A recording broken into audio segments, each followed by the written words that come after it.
Namaku Aden. Aku bekerja di salah satu pabrik di daerah Rancaikek. Rumahku berada di daerah Buah Batu. Cerita yang akan kuceritakan malam ini adalah ceritaku saat aku menginap di kontrakan temanku yang tak jauh dari tempatku bekerja. Satu waktu aku pulang agak larut. Banyaknya pekerjaan saat itu benar-benar membuatku terpaksa pulang menuju kosan kontrakan temanku di malam hari. Kurang lebih jam menunjukkan jam 10 malam. Malas juga jika aku harus pulang ke rumah sendirian, mengingat rumahku cukup jauh di Buah Batu. Jadi kuputuskan menginap di kontrakan temanku itu. Namanya Toto. Alamatnya tak jauh dari pabrik. Tepatnya sih sekitaran daerah Jatinangor. Karena kebetulan besoknya aku libur bekerja, jadi sekalian sajalah menginap di sana dan bisa begadang, pikirku. Kurang lebih sekitar 10 menit kemudian, aku sampai di kontrakan Toto. Di mana kontrakan ini terdiri dari 2 lantai. Ada 3 kamar di lantai bawah dan 2 kamar di lantai atas. Dan kamar Toto berada di lantai 2, di atas. Kulihat lampu di rumah itu sudah gelap, dan di kamar-kamar lain pun juga gelap. Pikirku mungkin anak-anak kontrakan di sini sudah tidur atau belum pulang, karena lampu rata-rata mati.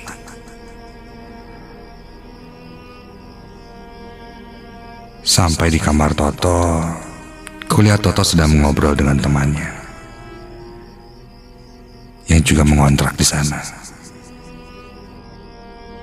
Assalamualaikum, Tok. Hai. Singkat cerita, kami pun menghabiskan waktu malam itu dengan mengobrol, bermain game, begadang lah. Udara saat itu cukup gerah. Aku bilang ke Toto akan kubuka sedikit pintu kamar agar ada angin yang masuk. Kubuka sedikit pintu kamar itu. Dari celah pintu kamar yang terbuka, terlihat di seberangnya adalah sebuah kamar. Aku tanya pada Toto, di seberang itu kamar siapa? Karena lampunya saat itu menyala. Toto bilang, sepengetahuan dia sih masih kosong, belum ada yang ngisi. Tapi memang lampu kamarnya selalu dinyalakan. Kalau itu kamar kosong, aku jadi kepikiran untuk mengontrak juga di sana. Agar tak harus bolak-balik dari rumah ke tempat kerjaku dengan jarak yang cukup jauh. Aku tengok lagi ke arah kamar kosong itu dan loh, sekilas aku melihat kok ada yang mengintip ya dari dalam jendela kamar itu. Dan ketika aku menengok, dia seperti bersembunyi. Iya, nampak jelas ada bayangan hitam orang mengintip di jendela. Lalu saat ku tengok, dia seperti buru-buru bersembunyi. Aku bangkit sebentar ke arah depan kamar Toto dan sedikit mengintip ke dalam kamar itu. dan tidak ada siapa-siapa di dalamnya. Kosong.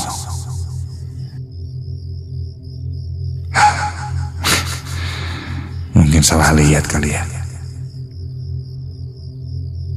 Aku pun lanjut ke dalam dan mengobrol lagi.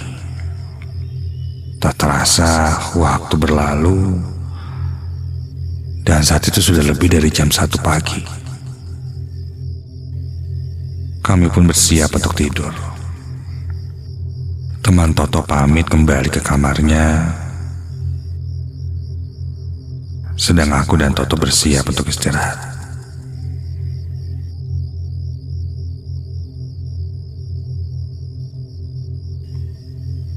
Sebelum tidur, karena ada rasa penasaran sedikit, aku bertanya pada Toto tentang kamar yang ada di seberangnya itu. Kutanya sudah berapa lama kosong, dan memungkinkan tidak ya kalau aku tinggal di sana juga. Toto menjawab, ya, entah sudah berapa lama kamar itu kosong. Setahu dia, sejak dia mengontrak di sana, kamar itu sudah kosong. Dan di antara kamar-kamar kosong lainnya, kamar itu sepertinya tidak disewakan oleh pemilik rumah itu. Pernah satu waktu Toto melihat ada orang yang akan mengontrak di sana dan memilih kamar itu karena kosong. Namun saat memilih rumah kontrakan ini, dia bilang kamarnya sudah ada yang isi, jadi tidak dikontrakan. Pilih saja kamar yang lain, begitu. Namun sampai saat ini tidak ada orang yang mengisinya. Menarik, kataku. Sudahlah. Hari semakin larut. Aku pun terlelap dalam tidur.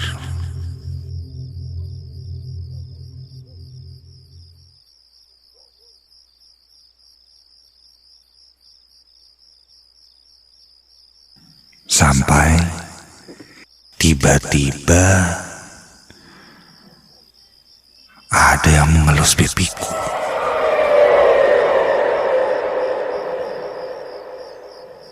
Terasa jari jemari yang dingin menyentuh kulit pipiku.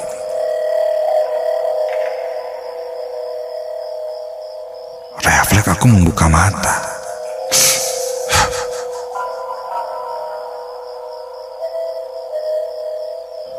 Kulihat di seberangku Toto sedang tertidur sambil meluk guling.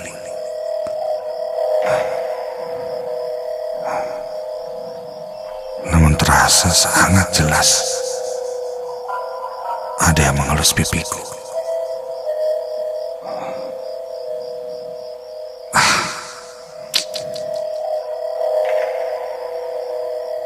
Apa mungkin binatang kali ya?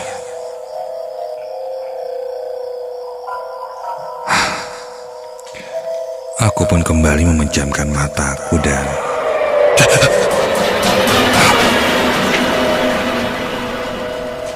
baru saja mataku terpejam,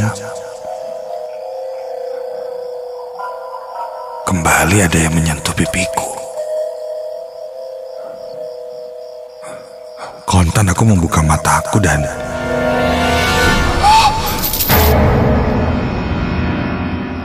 tiba-tiba saja menyeruak bau aneh. Bau seperti bau busuk. Juga sekilas tercium seperti bau tanah. Kulihat Toto masih di posisi yang sama di seberangku. Berjarak kurang lebih 2 meter. Dia sedang tertidur membunyiku sambil meluk guling. Dalam hati aku ingin membangunkan Toto. bau busuk dan tanah yang bercampur itu seakan-akan lewat di hidungku. Aku pun memaksakan diri untuk terbangun.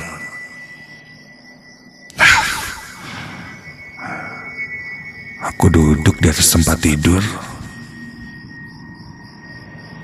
yang tergeletak di lantai itu. Aku lihat ke sekitar kamar Toto. Tidak ada apa-apa. Sampai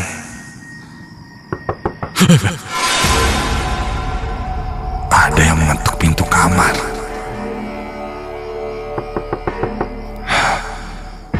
Siapa yang ngetuk pintu kamar tengah malam kayak gini? Kulihat Toto masih tertidur nyenyak. Apa mungkin teman Toto yang tadi ya? Ada yang ketinggalan kali ya barangnya. Aku langsung menuju pintu kamar untuk membukanya. Dan ketika ku buka pintunya,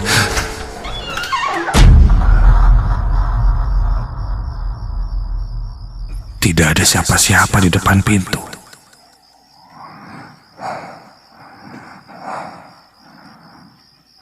Aku kembali menutup pintunya. Baru saja pintunya tertutup,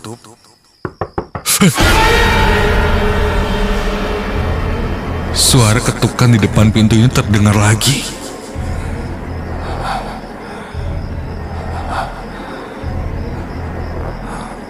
Sadar ini sudah tidak wajar, aku pun coba membangunkan Toto. Tok, bangun Tok. Tok. Tok. Namun Toto tidak juga bangun. Kali ini aku coba beranikan diri. Ku pegang gagang pintu dan dengan cepat aku membuka pintu itu. Dan ketika aku buka pintunya, astaga, terlihat berdiri di depan pintu kamar sosok kakek tua.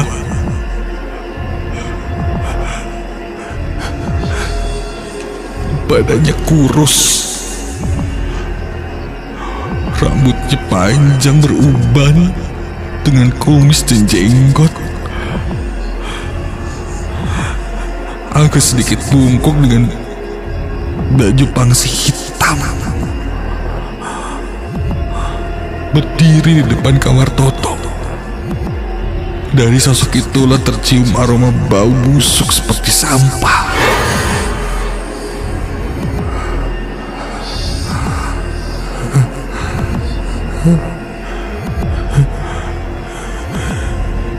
Sosok kakek tua itu hanya diam membungkuk tepat di depanku.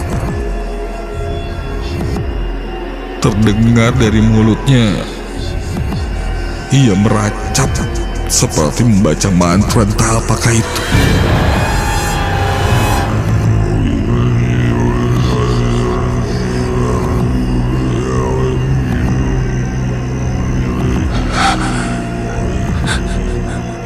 Dan tiba-tiba saja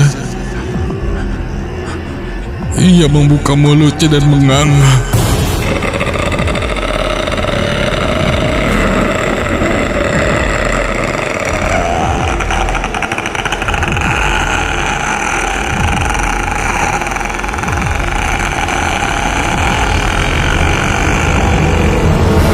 Dan tiba-tiba saja ada yang menyentuh pundakku, mencengkram pundakku dengan keras. Dan ketika ku tengok ke belakang, ternyata itu Toto. Dan ketika ku lihat lagi ke arah pintu, sosok itu sudah hilang. Tidak ada.